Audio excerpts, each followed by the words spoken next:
Section 20.1 Crystal Field Theory. C. Magnetic measurements. We can measure the magnetic moment of a transition metal complex experimentally. We can also make predictions of its magnetic moment using this equation. In this equation, S is the spin number of the transition metal complex. We're simply looking at the number of unpaired electrons. Each unpaired electron has a spin number of 1/2. Therefore, if you have 2 unpaired electrons, this spin number S is 2 times 1/2, that's just 1.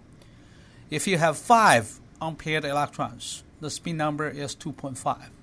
So as long as you can make predictions of the number of unpaired electrons in a transition metal complex, you can predict its magnetic moment.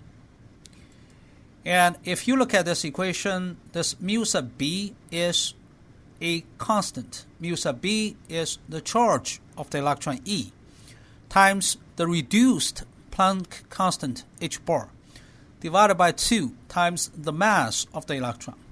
So this E is the charge of the electron. It's roughly 1.6 times 10 to the power negative 19 coulomb.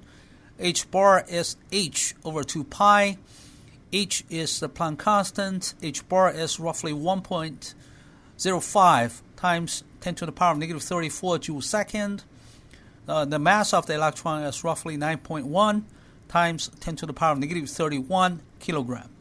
So if you plug in all the numbers, you'll get this constant for this so-called Bohr magneton. So mu sub B is the Bohr magneton.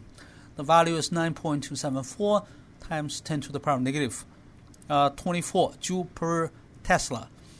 This is Tesla. Tesla can be expressed in all these different expressions, and this is just typical unit analysis or dimension analysis right here. And now let's look at this N.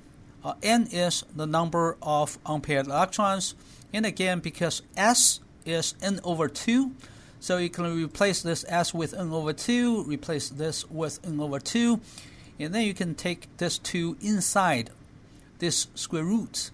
So we get another expression for this magnetic moment of this transition metal. It's just the square root of N times N plus 2 times mu sub B. In here, this uppercase N is the number of unpaired electrons. So obviously, if all electrons are paired, you plug in 0 here, the magnetic moment is 0. And what if you have 1 unpaired electron? Plug in n equals 1 here, so it's going to be square root of 1 times 3 times mu sub B, and then this mu, the magnetic moment, is the square root of 3 times this Bohr magneton. So this mu sub B has a physical meaning. It's the magnetic moment of a single electron, a single unpaired electron, in one of the 3 dimensions. So in the 3 dimensions, if you have mu sub B in each dimension, overall, the 3-dimensional vector has a magnitude of the square root of 3 times mu sub B. Now let's look at a few examples. Let's look at some transition metal ions like titanium 3+. It has 1 unpaired electron, so this spin number is 1/2, and we can calculate the square root of S times S plus 1. It's here. And then the spin-only moment is 1.73. This is the experimental value, a perfect match.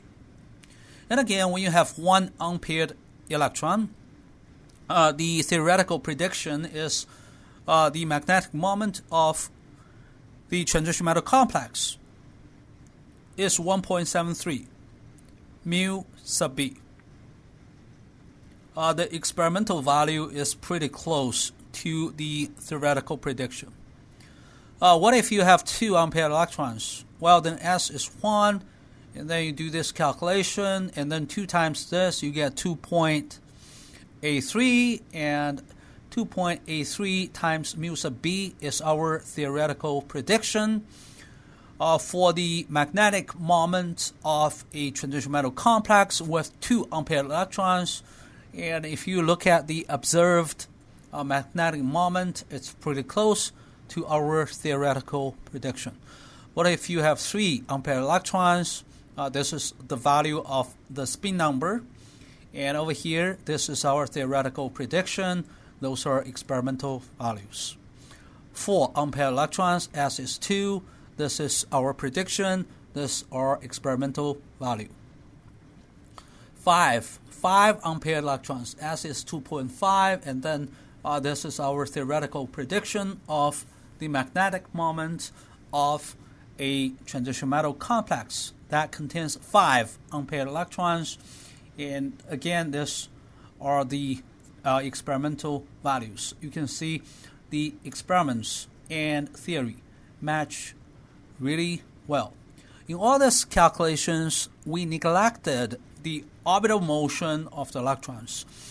This is because the orbital magnetic moment is often quenched or suppressed as a result of the electrons interacting with their non-spherical environment.